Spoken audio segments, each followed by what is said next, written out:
Good morning students, मैं संजय सोनी भगवती संस्थान द्वारा संचालित ऑनलाइन स्टडी प्रोग्राम में एक बार पुनः आप सभी का स्वागत करता हूं। भगवती संस्थान द्वारा संचालित ऑनलाइन स्टडी प्रोग्राम आप सबके लिए आपके भविष्य को देखकर, आपके हित को देखकर संचालित किया जा रहा है कि लॉकडाउन के अंतर्गत हमारे स्टूडेंट्स जो घर पर रह रहे हैं, स्कूल नहीं आ पा रहे क्योंकि सरकार के निर्देश है, स्कूल नहीं खुल सकते, क्लास में नहीं पढ़ाई हो सकती, तो वो घर पे रह के अपनी पढ़ाई कर सकें, इसलिए ये ऑनलाइन स्टडी प्रोग्राम संचालित किया है। मैं मानता हूं कि इसमें और ऑफलाइन क्लास में फर्क है। ऑफलाइन में ज्यादा अच्छे से समझ में आता है, ऑनलाइन में कम आता है, लेकिन आता है, कम आता है लेकिन आता है। ऐसा नहीं कि हमारी समझ में ही नहीं आए। तो आप सभी से अनुरोध है कि आप सबसे पहले वीडियो को एक बार दो बार, मान लो कम आ रहा है तो ज्यादा टाइम लगेगा, लेकिन आएगा तो जरूर ना। तो एक बार में नहीं आ रहा समझ में तो दो बार में समझें और उसको फेयर जरूर करें। जब तक अपनी आंखों के आगे रिटन वर्क में ऑफलाइन कॉपी नहीं होगी, हार्ड कॉपी नहीं होगी, जब तक अपन के समझ में कम आता है। तो इसीलिए आप सबसे अनुरोध है कि इसको सुनकर वीडियो को और उसको फेयर जरूर किया करें, नोटबुक में जरूर लिखा करें, रजिस्टर में बनाएं, जिससे आपके पास रिकॉर्ड हो जाए कि हाँ मेरा एक चैप्टर तो ये वीडियोस में मैंने पढ़ा, अब ये मैंने लिख लिया, अब मेरी समझ में आ रहा है। किताब में से वो सवालों को ढूंढो जो मैंने यहाँ पे कराए हैं, ये बुक के ही क्वेश्चन में सॉल्व करा रहा हूँ, तो उन क्वेश्चंस को सॉल्व देखो किताब में से और दोबारा सॉल्व करो। नहीं आ रहा है तो तुम्हारी कॉपी में फिर उसका सॉल्यूशन होगा वीडियो का, उसमें से देखो, तब जाके ये तुम्हारा और हमारा दोनों का उद्देश्य सफल होगा ऑनलाइन स्टडी प्रोग्राम का। तो आज मेरा जो ऑब्जेक्टिव टॉपिक था चैप्टर 3 था, जो कुल अंक 3 का था। राजस्थान बोर्ड में आरबीएसई में लेसन नंबर 3 जो था चैप्टर 3, वो केवल 3 नंबर का था, लेकिन सबसे इजी था। आज उसका लास्ट लेक्चर है, आज उसका लास्ट लेक्चर है। नेक्स्ट वीडियोस में अपन अगला लेसन स्टार्ट करेंगे, लेसन 4। क्लियर? तो आज उस पे कुछ 2-3 जितने भी एग्जाम्पल अच्छे हैं जो रह गए थे उनको मैं करा रहा हूं। तो उनमें से पहला एग्जाम्पल है, ए बराबर दे रखा है ए इंटू ए का परिवर्त। टी का मतलब क्या होता है? ट्रांसपोज, और हिंदी में क्या बोलते हैं? परिवर्त। तो सबसे पहले मैंने ए का परिवर्त निकाला, ए का परिवर्त बराबर। परिवर्त कैसे निकालते हैं भाई? पंक्ति को स्तंभ में लिखकर। तो कॉस थीटा साइन थीटा, ये जो पहली पंक्ति है इसको मैंने स्तंभ के रूप में लिख दिया। फिर दूसरी पंक्ति को लिखा minus sine theta cos theta. अब निकालना है ए इंटू ए का ट्रांसपोज। तो देखें A cos theta sine theta minus sine theta cos theta, ये ए हो गया। इंटू ए का ट्रांसपोज लिख रहे हैं, cos theta minus sine theta sine theta और कॉस थीटा। अब इनको गुणा करना है, तो ऑब्जेक्टिव में जो गुणन क्रिया होती है वो पंक्ति की स्तंभ से, पंक्ति की स्तंभ से कॉस थीटा गुणा कॉस थीटा क्या हो जाएगा भाई? कॉस वर्ग थीटा। फिर प्लस साइन थीटा गुणा साइन थीटा क्या हो जाएगा? साइन वर्ग थीटा। ठीक है ना? अब पहली पंक्ति और दूसरा स्तंभ, पहली पंक्ति दूसरा स्तंभ, कॉस थीटा का माइनस साइन थीटा से, तो minus sine theta into cos theta plus sine theta into cos theta. Clear? देखो कॉस का माइनस साइन से किया, फिर साइन का कॉस से किया। ठीक है? अब यही प्रक्रिया दूसरी पंक्ति के साथ दोहराएंगे। दूसरी पंक्ति पहला स्तंभ minus sine theta into cos theta plus cos theta into sine theta. फिर दूसरी पंक्ति दूसरा स्तंभ, तो minus sine theta into minus sine theta plus के हो जाएंगे ना, 2 माइनस का प्लस, तो प्लस के हो गए साइन वर्ग theta plus cos theta into cos theta, cos वर्ग theta. Look at equal to, ये 10वीं क्लास में अपन ने फॉर्मूला पढ़ा था त्रिकोणमिति में, पहला कॉस वर्ग थीटा प्लस साइन वर्ग थीटा बराबर 1, ध्यान है ना भाई सबको, 1। फिर minus sine theta cos theta plus के sine theta cos theta cancel हो गए 0, minus sine theta cos theta plus के साइन थीटा कॉस थीटा 0, और साइन वर्ग थीटा प्लस कॉस वर्ग थीटा वापस से 1। इस तरीके से 1 गुणा 1 का ट्रांसपोज कितना आता है, 1 0 0 1, या इसको अपन लिख सकते हैं आई का मतलब इकाई धातु। क्लियर, कोई दिक्कत? अब नेक्स्ट एग्जांपल देखना भाई,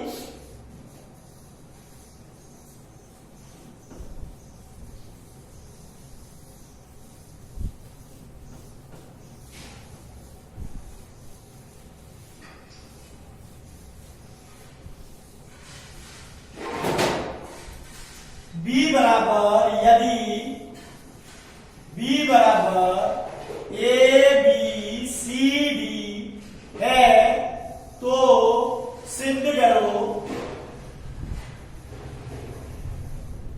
क्या सिद्ध करना है, b वर्ग minus A plus D into B बराबर B C minus A D और इंटू आई, ये सिद्ध करना है। ध्यान से सुनना, सबसे पहली बात, जहां कैपिटल अक्षर है, जैसे ये कैपिटल है, ये कैपिटल है, ये कैपिटल है, जितने भी कैपिटल अक्षर हैं वो एक आव्यूह को व्यक्त करते हैं, जबकि जो स्मॉल लेटर हैं ये अवयवों को व्यक्त करते हैं। ठीक है ना भाई, कोई दिक्कत? अब देखो, एक तो बी वर्ग है, बी दे रखा है, I2 का मतलब होता है इकाई आव्यूह, तत्समक आव्यूह, जिसके मुख्य विकर्ण के सभी अवयव 1 तथा शेष अवयव 0, और 2 का मतलब 2 गुणा 2 क्रम का, 2 का मतलब 2 गुणा 2 क्रम का। ठीक है ना? अब क्या कर रहा है, केवल बी वर्ग नहीं दे रखा, देखो बी दे रखा है, आई पता ही है, बी वर्ग रह गया, तो बी वर्ग कैसे निकालते हैं, सबसे पहले बी वर्ग निकालेंगे। बी वर्ग निकालने के लिए बी वर्ग बराबर बी इंटू बी लिखते हैं, तो देखें A B C D, B लिख दिया इंटू वापस ए बी सी डी।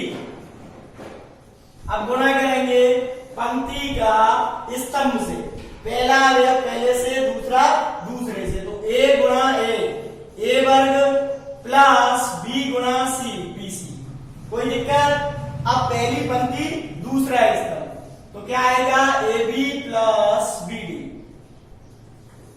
ए का बी से ए बी का डी से बी डी। अब यही प्रक्रिया वापस दूसरी पंक्ति से दोहराएंगे।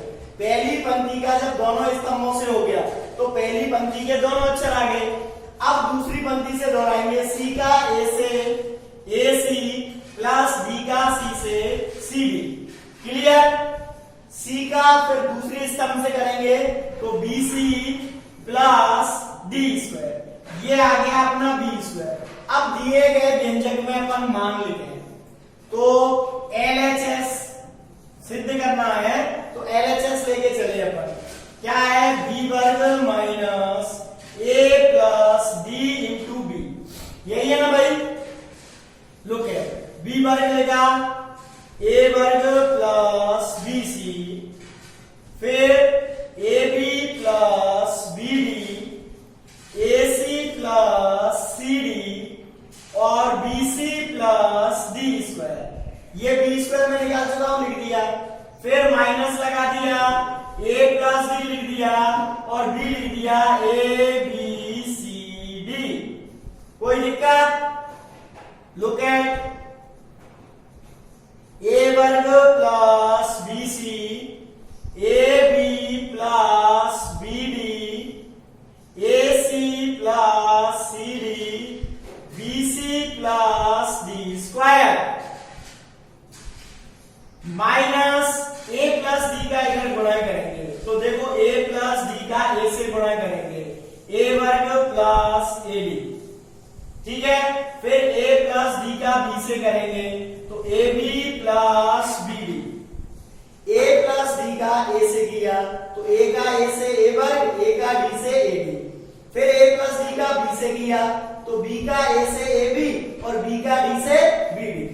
फिर a प्लस डी का c से करेंगे तो a c plus c d। फिर a प्लस डी का d से करेंगे तो क्या आएगा a d प्लस d वर्ग। कोई दिक्कत? अब इनको घटा देंगे भाई, देखना घटाना कैसे है। आव्यूह में संगत अवयव जुड़ते और घटते हैं, मतलब इसका a11 इसके a11 से ही घटेगा जुड़ेगा। तो देखो a वर्ग प्लस bc, इसमें से a वर्ग प्लस ad घटा तो सीधा घटा दूं मैं, a वर्ग से a वर्ग कट जाएगा, क्या बचेगा bc minus ad, bc minus ad बचेगा ना भाई। देखो a वर्ग प्लस bc, फिर माइनस करेंगे तो माइनस का a वर्ग हो जाएगा माइनस का ad, तो a वर्ग से a वर्ग कट जाएगा, bc माइनस ad बचेगा। क्लियर? अब दूसरे में से ab प्लस bd, इसमें से ab प्लस bd घटाएंगे तो क्या बचेगा 0। अब तीसरा देखें ac plus cd, ac plus cd घटाएंगे तो क्या बचेगा 0। अब यहाँ पे देखें bc प्लस d स्क्वायर और ad प्लस d स्क्वायर, तो d स्क्वायर से d स्क्वायर कट जाएगा, क्या बचेगा bc minus ad, bc minus ad। अब इसमें से कॉमन ले लिया मैंने bc माइनस ad, तो क्या बचेगा भाई 1 0 0 1, ये भी बचेगा ना। और इसका क्रम कितना है 2 गुणा 2, और ये क्या है मुख्य विकर्ण के सभी अवयव 1 है और शेष अवयव क्या है 0, तो इसका मतलब इसको अपन I2 लिख सकते हैं, bc minus ad into I2 और bc minus ad into I2, ये सिद्ध करना था। यहां लिख देंगे बराबर RHS, हेंस प्रूफ इति सिद्धम। इस तरीके से अपन सवाल कर सकते हैं। क्लियर? एक और एग्जांपल देखें, बहुत अच्छा एग्जांपल है इसी पे।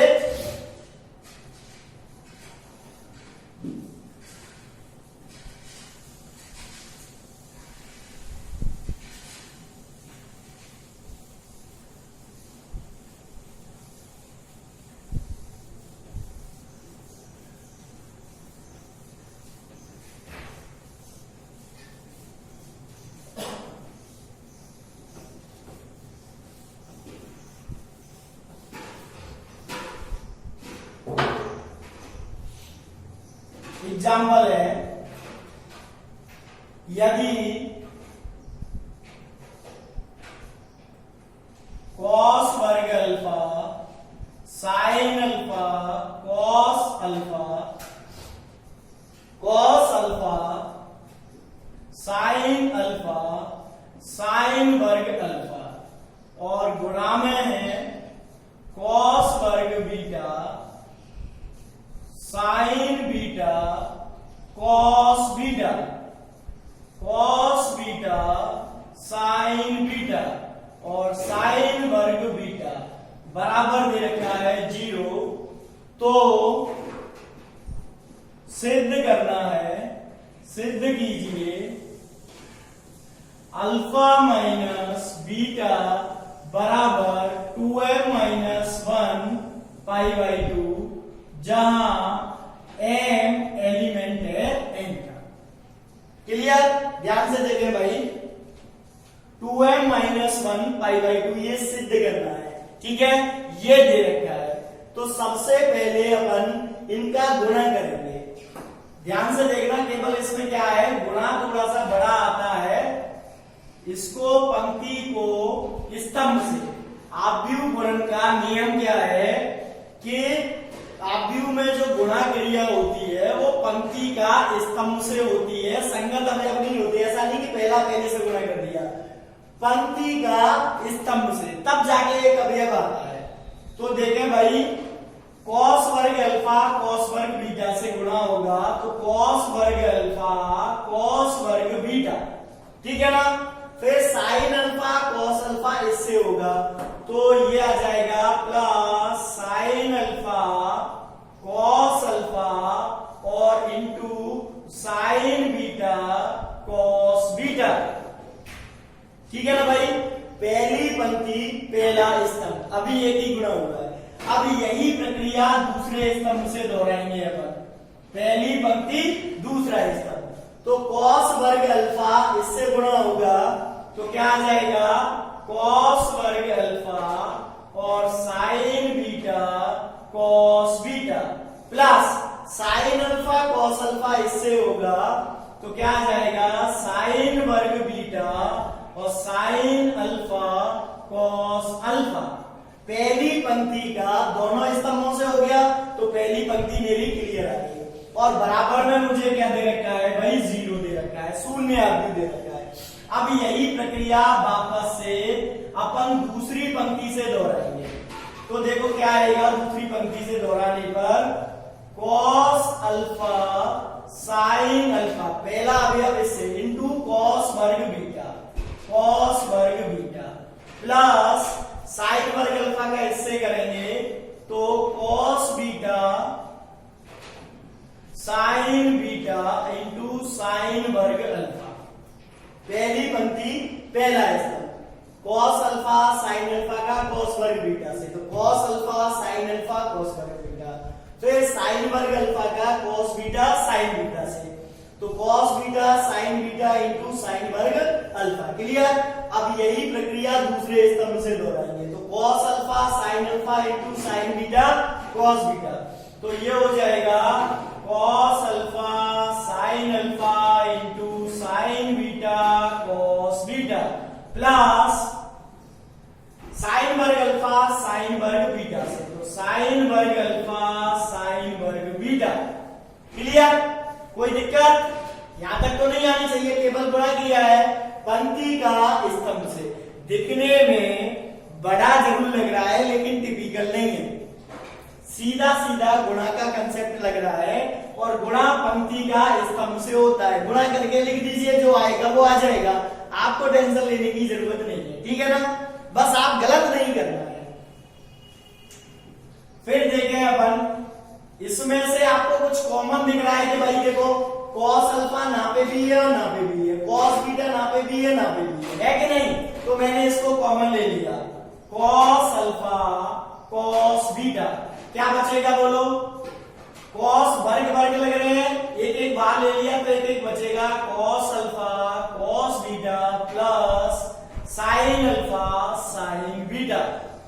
साइन अल्फा साइन बीटा बचा, कॉस अल्फा कॉस बीटा मैंने कॉमन ले लिया। अब ऐसे ही इसमें से देखो कुछ कॉमन दिख रहा है क्या, कॉस अल्फा है कि नहीं, और साइन बीटा है, तो ये मैंने कॉमन ले लिया, कॉस अल्फा साइन बीटा।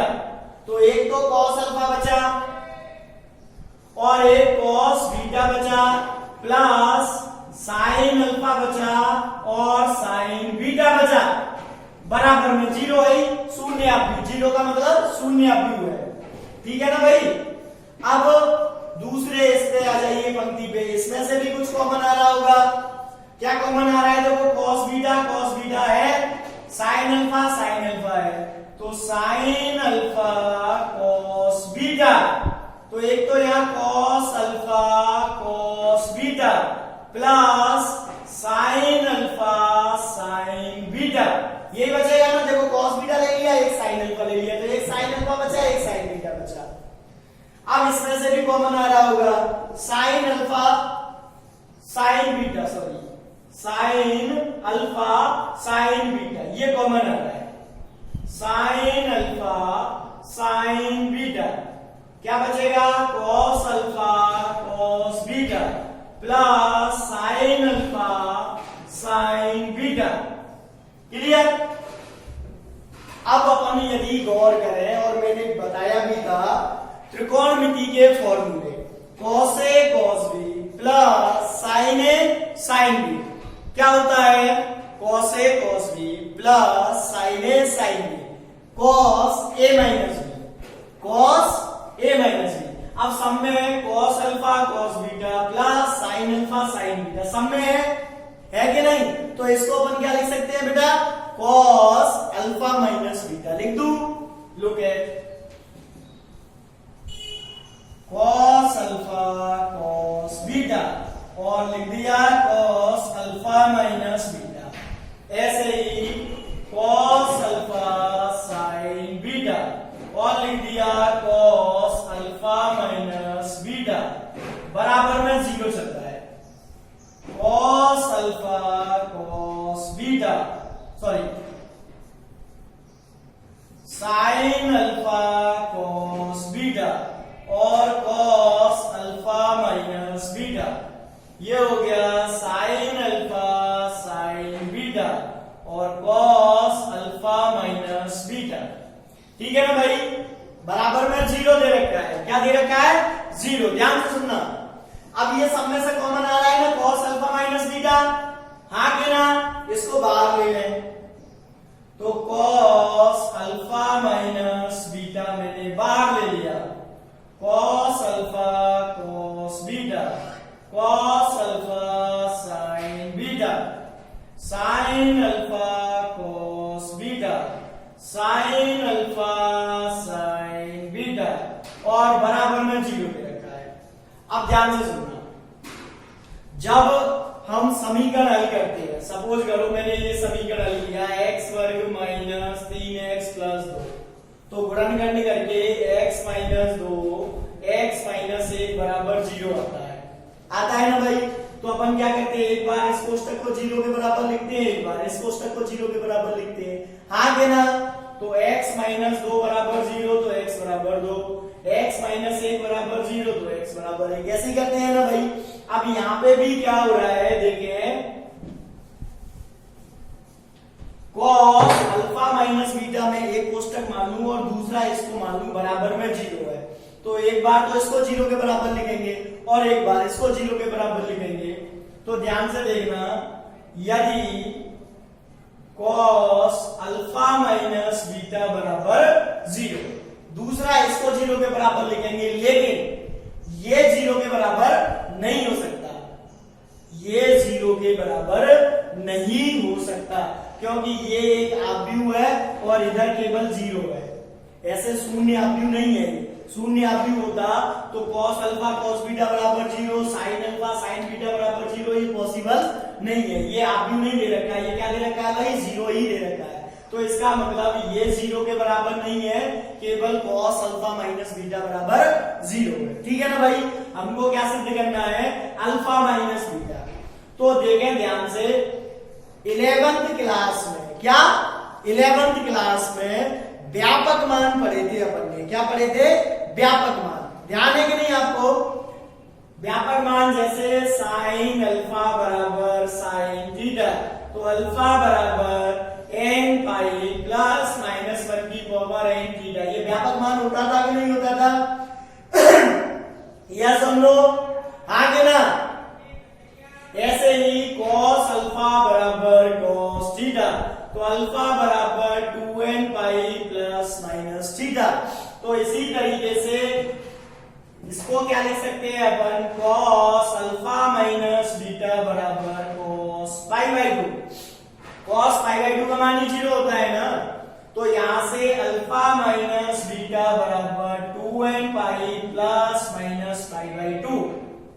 अब यहाँ पे n की जगह क्या दे रखा है, n, तो यहां से अपन लिख सकते हैं अल्फा माइनस बीटा बराबर 2m माइनस 1 पाई बाई 2, जहां m एलिमेंट n। यहां पे क्या होता था, n प्राकृत संख्या होती थी, क्या होती थी भाई, n प्राकृत संख्या का इंटीजर होता था।